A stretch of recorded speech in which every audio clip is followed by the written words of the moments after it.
Hi everyone, my name is Daniel Simon and I'm the founder and managing director of Across in the Head. This is going to be a rerun of a presentation about capability mapping I gave at a webinar in 2021, since the original recording is unfortunately no longer available. So let's get started. There's been quite a debate about capability mapping for years in the architecture community. Those debates usually attract a lot of interest in social networks like LinkedIn, and they often get quite heated. People apparently have a different understanding, and there are different approaches around. Unfortunately, people sometimes take a rather dogmatic position, being somewhat biased in what's being discussed, and dismissing any approaches other than the one they favor. At least that's my perception. So what I would like to do now is to take a step back and look at some of the prevalent and emerging approaches from a practical point of view. So I won't tell you this is how you have to do it, and if you do it another way, it will be wrong. But I will aim to illustrate what you get with a certain approach and what you don't. It's going to be a little tour, as the title says, through the wilds of capability mapping. So let me set the ground first. We do have a quite comprehensive understanding of what business architecture is and what it is comprised of. In our view, business architecture connects the dots between business motivation, including, for example, vision, goals, strategy, business model, including value propositions, products, stakeholders, and so on, and business execution, which is expressed by what we refer to as the business architecture triangle. Capabilities are integral to this. They represent the fundamental question to answer when dealing with a business from an executional point of view. What are we able to do? Or, in future terms, what do we need to be able to do? From there, we can then dive into processes, organization, and other aspects that are combined to realize a capability. Just on a side note, Across and Ahead is a guild-accredited training partner. But this does not necessarily mean that we share each and every view presented in the BizBook guide. For example, I don't think it's helpful to insist that business processes are not a business architecture domain, which the BizBook guide does. We consider business processes to be part of an organization's business architecture, whether or not it's the business architect who actually maps and works on them. Okay, but back to capabilities. What I've been seeing for years is that capability mapping efforts often tend to attach importance to either precision or usability, or in other words, tend to favor one over the other. Precision, at the left-hand side of the spectrum depicted on this slide, is supposed to mean that there is a very rigid understanding of how capabilities are to be named and organized, which does not have to, but may come with unfamiliar language in capability names. While on the other hand, the concept itself is distinct and potentially one among many business architecture concepts. Usability at the right-hand side of the spectrum means the capability concept is used in a more flexible way in terms of how capabilities are named and organized, which ensures the use of familiar language. While on the other hand, things are simplified conceptually in order to have only few concepts, which means many different business architecture aspects are incorporated into the capability concept, and it kind of becomes the center of the business architecture universe. I think it should not be one or the other, it should be both. We need a certain balance between, let's say, methodical precision and usability. To make the likely consequences of an unbalanced approach a little more colorful, let's take another look at the two ends of the spectrum. First being the left-hand side, which has been about precision. You probably all know the saying, a picture is worth 1,000 words. However, the picture, in our case the capability map, can of course only be meaningful if our stakeholders can make any sense of it. If, for example, the names in the capability map all look completely unfamiliar, you won't be able to benefit from the use of the picture that much. So it must not all be about precision. On the other hand, and this takes us back to the right-hand side of the spectrum, we should take care not to fall into the trap of the so-called streetlight effect. Most of you will probably know this little story. A policeman sees a drunk man searching for something under a streetlight and asks what the drunk has lost. He says he lost his keys, and they both look under the streetlight together. After a few minutes, the policeman asks if he's sure he lost them here, and the drunk replies no, and that he lost them in the park. The policeman asks why he's searching here, and the drunk replies, well, this is where the light is. So what it means translated to our context is we should not limit our efforts of creating a capability map to where it will be easiest to agree on one, and eventually let our stakeholders decide how it's going to look like without proper consideration of what questions we actually aim to address using the map. So again, it's not black or white. We need both a certain degree of precision and a good usability for our stakeholders. Okay, so this was to set the ground a little for what I'm going to present in a couple of minutes. Before doing this, let's take a brief look at how to define a capability, just to have some sort of a common understanding before moving on. I don't want to dive that much into terminology, but I would at least like to point you to two definitions that emphasize that capabilities are about achieving or attaining something and that they combine different facets to be realized. So for example, processes, information, people, and so on. A capability is a particular ability or capacity that a business may possess or exchange to achieve a specific purpose or outcome. It's an integrated set of building blocks designed to work together to attain a specific result. With that in mind, it's also worth noting that according to this understanding, capabilities are not limited to things we do better than competitors, which is also a view that is around in the community. What is common across most of the definitions and their underlying understanding is that capabilities somehow help bridge the gap from strategy to execution. So they are widely considered a core concept to help translate high-level strategy statements into how the business is going to operate, including processes, organizational aspects, information technology, and so on. So far, so good. But what's now an adequate way to capture the capabilities of a business and give them proper names? Let's take a look at two examples that we can hopefully all connect with. Which capabilities does a bicycle come with? The abilities to steer, to pedal, to balance, or to brake? Is it the ability to move or to overcome short to medium distances? Or is it the ability to save in-town travel time without harming the environment?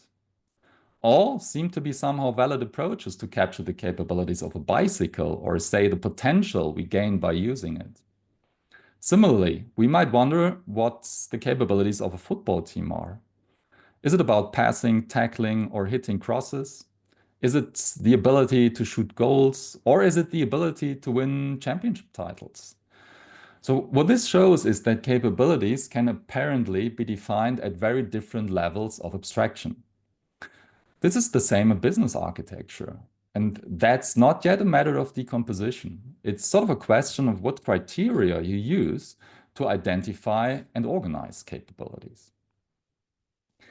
So let's take a look at current approaches in practice. We ran a small survey in 2021 in collaboration with the University of Stuttgart. Representatives of about 25 organizations from all over the world participated in that survey. So it's of course not fully representative, but it does point in a certain direction in terms of the current state of capability mapping practice. One of the questions in the survey has been the following. How do you identify, name, and discriminate between high-level capabilities in your organization's capability map? Is it done business object-oriented with high-level capabilities like customer management, campaign management, or order management, all focused on a specific object? Is it done function-oriented, where we will possibly have high-level capabilities like marketing, sales, logistics, or human resources? Is it done product oriented, where high-level capabilities for an automotive company could be passenger cars and trucks, for example?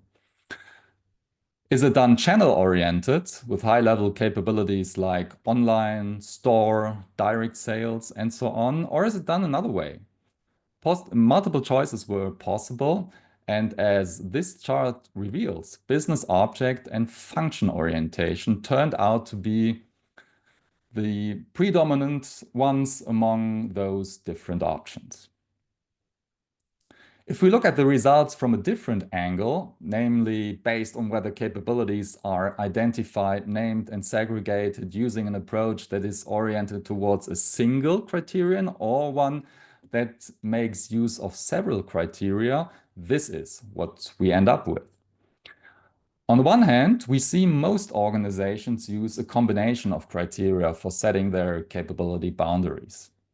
On the other hand, it's again the prevalence of object and function orientation that stands out on this chart.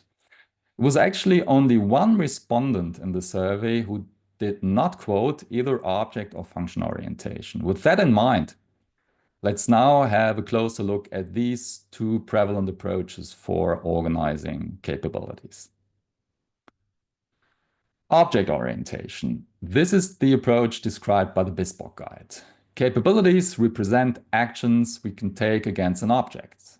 So something or somebody that we deal with in our regular business. So for example, to design a product, to structure an agreement or say contract, to identify a partner, or to manage the performance of a human resource. And this is where there seems to be a common misunderstanding in the community. This is not just about information. Unlike in other frameworks, business objects do not equal or denote information. Although a business object may have a corresponding information concept that carries the same name, conceptually, these are two different things. What is essential is that the business object sets the boundary for a given capability. So if you decompose the actions represented by the identified subcapabilities, will basically deal with one and the same object. That way, you end up with a high-level capability map like this. You might want to distinguish between three categories of capabilities. Direction-setting capabilities like strategy management, policy management, core or customer-facing capabilities like customer management, product management, order management, and support capabilities like human resource management, finance management, and so on. Management is the most generic term to denote the actions taken against a given object. You can further specify this by decomposing to lower levels, and this is what you can see being indicated with customer management, which is decomposed into customer preference management, customer information management, and of course, possibly further capabilities. And product management, which you see decomposed into product design, product portfolio management, and so on. So here, the object is the focal point for the definition and decomposition of any capability. That way, you make sure that all capabilities have clear boundaries. That's a major benefit of this approach. The potential downside is that you might have to explain more, because this object focus is not necessarily what people might expect just when reading those terms. So when reading HR management, our stakeholders might think that this is supposed to represent any HR-related activities, usually or primarily done by an HR department. And this would involve taking actions against many other objects than just the human resource itself. Let's now take a look at a function-based capability map. At the top level, it might look like this. The dotted lines indicate that you may want to stratify the map in a similar way as in the example that we've seen before. So this capability map comes with terms that are readily understood by the great majority of stakeholders. Marketing, HR, procurement, just to name a few. I mean, if we look into the boxes, it might, for example, at least to some extent, be a matter of definition where marketing ends and where sales begins. But at a high level, it will be quite clear what these boxes are supposed to represent. And that's the positive part. Without question, that's important to note. Here's the downside. While a function-based capability map does not have any overlaps from a functional point of view, so there's only one HR capability, although you might have more than one HR department, it will not fully meet the requirement of mutually exclusive capabilities, since it usually does not separate aspects which are shared across functions. We might run campaigns in a marketing-related as well as an HR-related context. We might deal with agreements or say contracts in a sales, in a procurement, in an HR-related context, and so on. So this is just to give you a few examples. In the end, it will be very likely that you're going to create redundancies on a map. And that in turn might, for example, make it more difficult to detect redundancies in the application portfolio once you've cross-mapped the elements. Another thing that a function-based capability map is subject to is what I often refer to as the "that's us" phenomenon, which means people look at the map, point to a box, and say, ah, that's us. On the one hand, it's of course a very good thing if our stakeholders can immediately connect with a map. On the other hand, it bears the risk that the structure of the capability map will, at least to some extent, be determined by organizational realities. So if, for example, for whatever reason, something moves from the marketing to the sales department, people might want to have this represented in the capability map. Although this is not what a capability map is meant to reflect. But since organizations are often structured around functions, it will be difficult to protect the capability map from changes of that kind. We'll get back to this in a few minutes. Let's first try to further illustrate the fundamental difference between the two approaches by taking a look at how things might be decomposed. At the left-hand side, you see the object-oriented approach. The capability human resource management might comprise the ability to manage information on human resources, the ability to capture preferences of human resources, the ability to determine the performance of a human resource, and the ability to assign and enforce access of human resources to something. You might formally end up with that sort of decomposition, which is not meant to be exhaustive. In contrast to this, you'll find the function-oriented approach depicted at the right-hand side. A capability called human resources, or just HR, might be broken down into the ability to recruit human resources, the ability to develop human resources, the ability to set attractive compensation structures, and the ability to provide a safe working environment, formally represented by these nested boxes. What is essential here is to acknowledge that this is not just a matter of naming, it's a matter of what's being covered. Recruiting, for example, will not only involve actions against the human resource objects, but also against campaigns, submissions, and agreements, just to give you a few examples. On the other hand, it's worth noting that object-oriented capabilities need to be put into a certain context to become more meaningful in terms of what they actually enable. And this is what we've seen being illustrated on the next slide. Here we do have a so-called value stream, which is an end-to-end depiction of how a business delivers value to a given stakeholder, and thus provides the context to capability utilization. It's an HR-related value stream on this slide called onboard human resource and depicted along a few stages, as you can see, from requesting a position to finally onboarding the hired individual. You will note that different capabilities are required along the way, including campaign design, submission management, agreement structuring, and so on. So that way, you can really dig deep into what you may want to refer to as recruiting, and at the same time, let the enabling parts being used in other contexts, or say value streams as well. And to add another thing, if you've been concerned with the language used to name capabilities object-wise, you may well use value streams as a business-friendly touch point for engaging with business professionals when it comes to business architecture matters. And if deemed necessary, shield them to some extent from the possibly uncommon capability language. So let's wrap up a little what we've covered so far.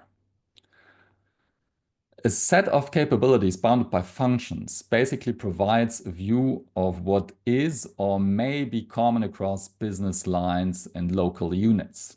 So we might have marketing, procurement, HR units in different business lines and local units, but we would only have one corresponding capability on the map.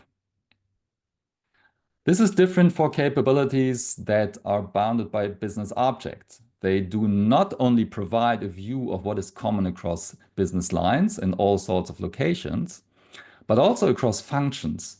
And there are commonalities between functions, as I've pointed out before. This comes at the cost of more explanation that might be necessary to make people understand the concept.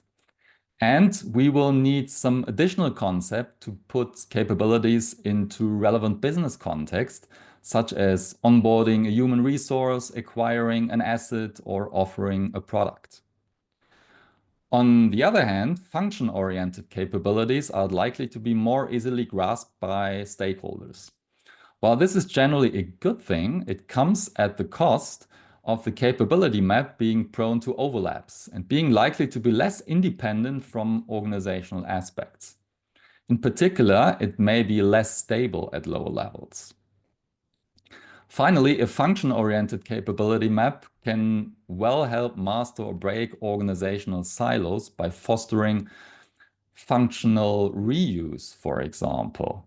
An object-oriented capability map, in contrast, can also help master or break functional silos that might exist in the organization.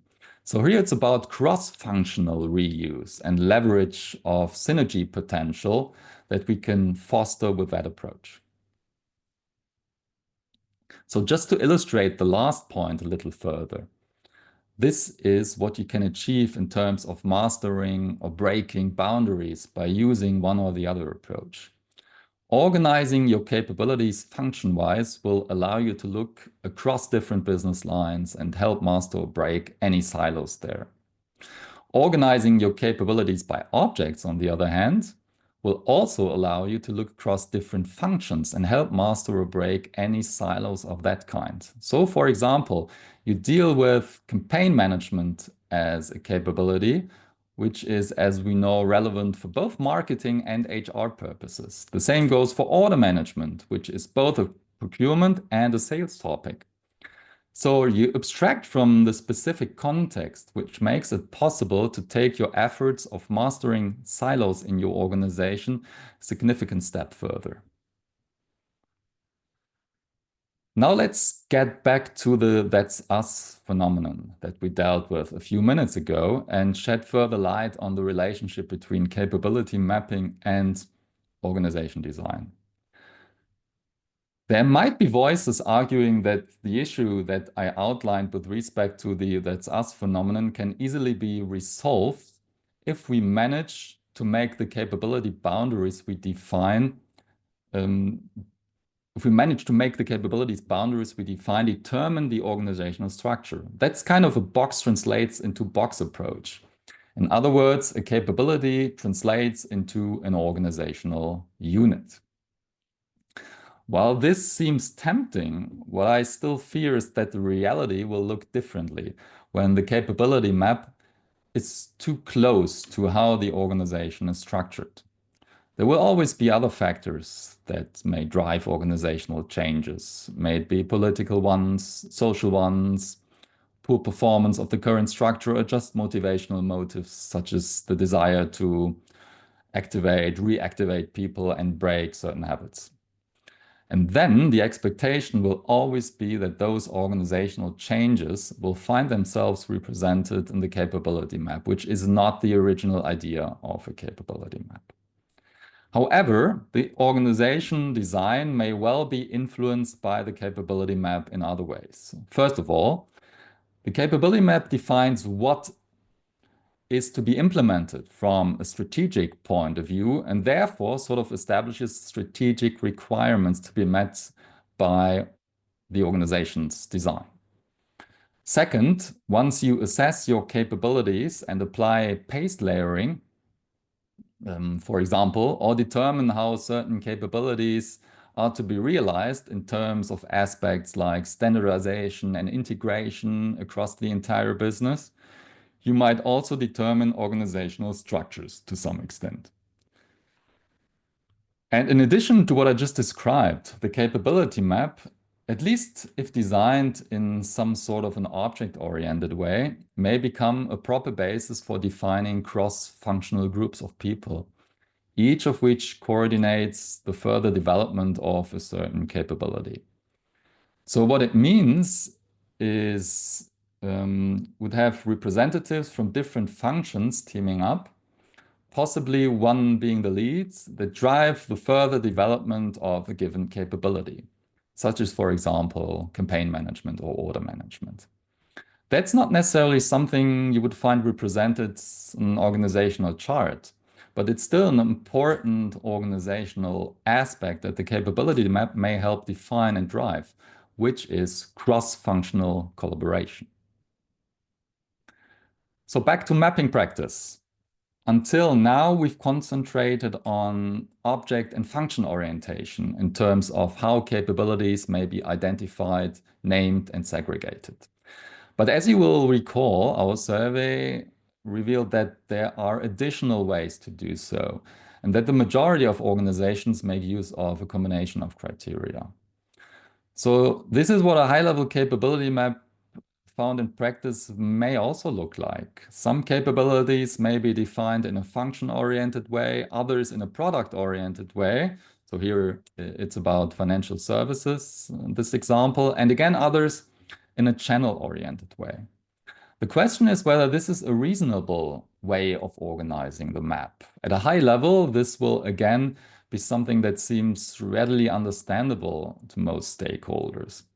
If you look into the details, though, the boundaries between those capabilities may no longer be that clear. So there might be more to resolve in terms of questions like how or where to separate an online capability from a product-oriented capability like loans, for example. And there's another point I would like to make, and that's actually the more significant one. I think what we should keep in mind is that we may ask different questions with respect to how our business looks like. What we are offering is such a question. Another one might be which touch points do we provide for our stakeholders to engage with us. A third one might be what we as a business are able to do. A fourth one could be in what order do we typically do things? And to add a final one, but this list is not meant to be exhaustive, how are we organized and structured? So questions like this essentially constitute different business perspectives. And as a result, we may want to create different views of the business, each of which addresses specific questions that we may want to have answered. If we blur the lines between the different perspectives, we may lose some of the meaningfulness that the individual perspectives originally come with. I like using the metaphor of the Swiss Army knife for illustrating what I've just pointed out. I'm sure you all know the Swiss Army knife, a multi-tool pocket knife that comes with different kinds of blades or say tools. So depending on what you want to do, you would use different components of the knife. And that's quite the same in business architecture. We might produce different kinds of mappings depending on which questions we aim to answer. The capability map is an important blueprint, but it may be one among many. We might have product maps and other artifacts in addition. And of course, what this slide does not mention is that we may also want to establish and examine cross-conceptual relationships and produce different kinds of cross-mappings. So the point is, you don't have to force every kind of aspect into a single concept. You can well have different concepts and bring those together using matrix-like views, with capabilities being one dimension and channels, product lines, stakeholders, or any other concept of relevance being the other dimension. You can then visualize, for example, which applications support which capabilities in the context of which product line. This might in the end be a much more powerful view in terms of the insights that you can gain than having different dimensions incorporated into one and the same concept and cross-map that one with applications, for example. Still, it's not too complicated, gives a good overview, and is digestible for most stakeholders. The very last piece of what I just said finally leads us back to the question of how to socialize the capability map in the organization, how to get it accepted and used. Here it's worth noting that it's quite common to make use of reference models as inputs for any capability mapping efforts. Reference models are meant to help you accelerate your mapping efforts and make sure you haven't missed anything. But nothing is written in stone, so don't be ruled by them. And unfortunately, that's what I've seen several times in the past. You should, for example, make sure not to overgeneralize the business in terms of what's being represented in your capability map. So if a reference model suggests an asset management capability, and after careful consideration, you come to the conclusion that this is too abstract, you may, of course, adapt it to your needs and make some distinction. The same goes with how you are eventually going to name your capabilities. Capabilities are named and defined by the individuals and business units who have and exercise those capabilities. That's a statement you'll find in the BizBook guide.